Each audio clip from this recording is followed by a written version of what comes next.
If you master low B tuning, then you can do stuff like this.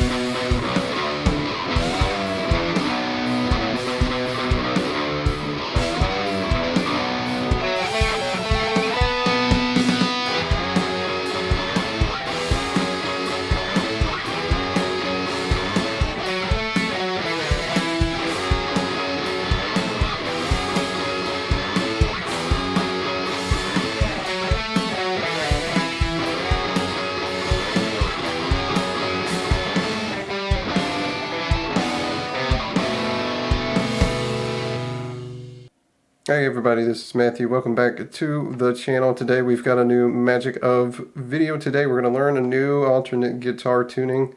This one I'm going to call low B, and there's a couple reasons for that. I could have called it bad tuning, but that implies that I've tuned BAD twice on the guitar or something, which is kind of weird. And I didn't want to say drop B because that's not accurate. That's a completely different tuning actually. So I just came up with low B. And this tuning is pretty simple. All you're doing is tuning your thickest E string up here to a B note, and this tuning can be pretty unstable, so if you got thicker strings, that will really help you keep this tuning stable, because that is a pretty low note and this thing will get flabby and fly all over the place. But anyway, for your tuning pleasure, here are our notes with the B. And then the A, and then D,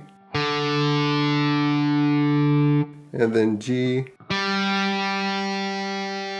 and then B, and then E.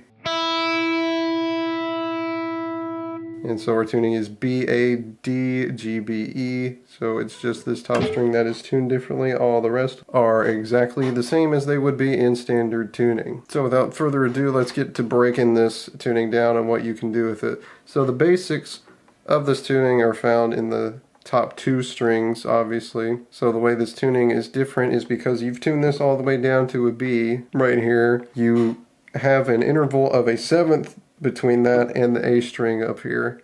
So you have this sound, which is pretty spicy. Of course, seventh chords are always going to be pretty spicy. And keeping that in mind, we're going to get to our first basic here, which is the octave power chord shape. And what we're going to do is make our typical power chord here, and we're going to play it. But the difference in this is that when you have this note fretted here, and this note fretted here like a typical power chord, you end up with an octave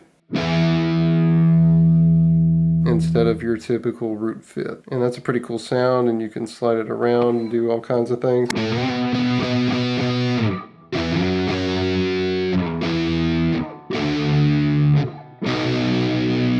Tend not to do that open one because that gets really flabby on the B string. So just stick with the fretted ones for now and have lots of fun with that. And of course, the basic thing of it's just a really low tuned string, so you can have some fun with your bends on it.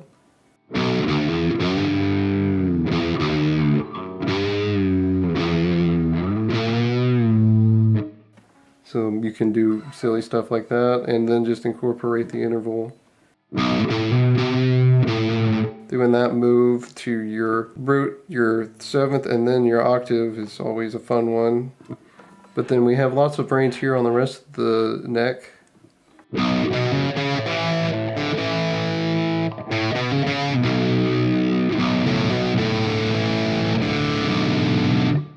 And just having range on your guitar is a pretty useful thing in a lot of different ways. It just allows you to open up more options tonally, which is always fun. Alright, now we're going to our next thing here, which is the major 7 chord shape, which is not used a whole lot because it's kind of a weird sound, but it's a very easy chord to get with this tuning, because you just take your one finger here, not that one, You take this, put it down on those bottom two strings, your B and your A, and then you're going to take your middle finger and put it on the next fret right here. And with where we are right now, we are in our position with an E root note here because we're in B, so this is going to be an E major 7. Essentially, there's no fifth in it because that's a little difficult to be able to incorporate because there's not really a good spot to do that. But you don't need the full thing to get the whole effect with a 7th chord usually. So this is fine. So we have this and we have the E major 7, like I said. Really crazy sound. We can move that around very easily though. And that's something you tend to want to use sparingly because it's a very weird, tricky chord. In a rock context, it can be super weird, but if you throw it in every now and then, it sounds pretty cool. And that, of course, means our minor 7 is just a full bar on these bottom 3 strings.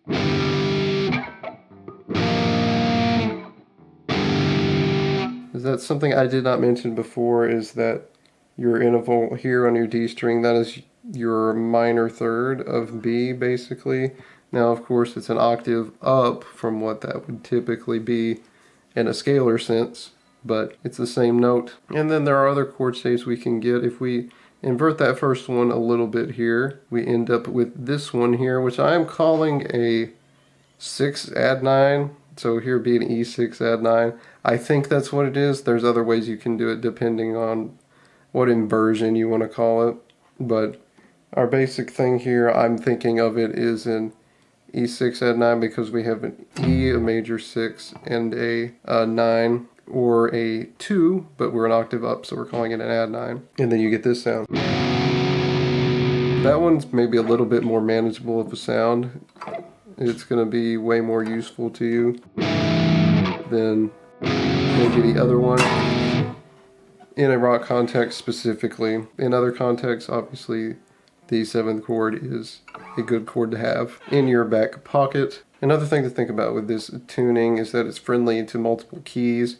It's not like the way we've done the other ones with the drop D and the drop CG, where our key we're using is just our lowest string.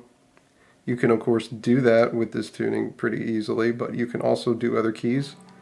In fact, the piece that I had at the beginning of the video is actually written in E, not in B, because that is my key center for it. So that's a good place to be, you know, because in my piece at the beginning we have this note here, and then we have the 2nd bending to the minor 3rd,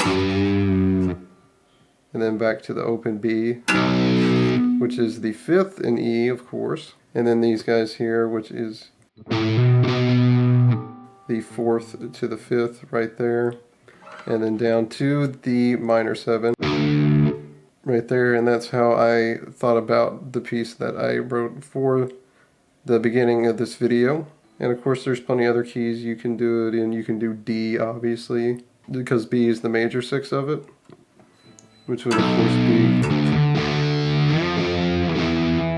stuff like that, you know. And then you have the open notes, which are also in key for you, and then you can do that way. So there's a lot of keys that you can use this tuning in pretty efficiently, and there's not any weird things you have to do to manipulate it. You can use all your open strings that you want to, things like that. So despite it being a very strange tuning, it's actually pretty versatile. This is also one of those tunings where it's used in a handful of Soundgarden songs, like Drop CG, which is where I got that tuning from.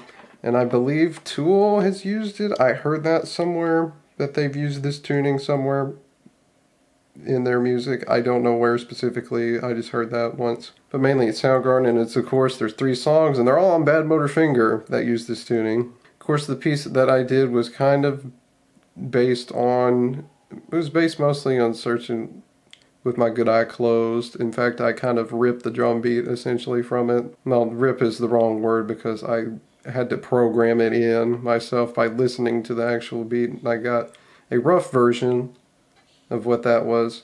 But anyway, there's not a whole lot to go over with this tuning. It's just another weird, fun one that I like to use. So hope you guys enjoyed that. Remember to like and subscribe if you did. Of course, leave a comment down below if you'd like. Don't forget to click that notification bell so you know when the next video is out. And I will see you guys next time for another video. Goodbye.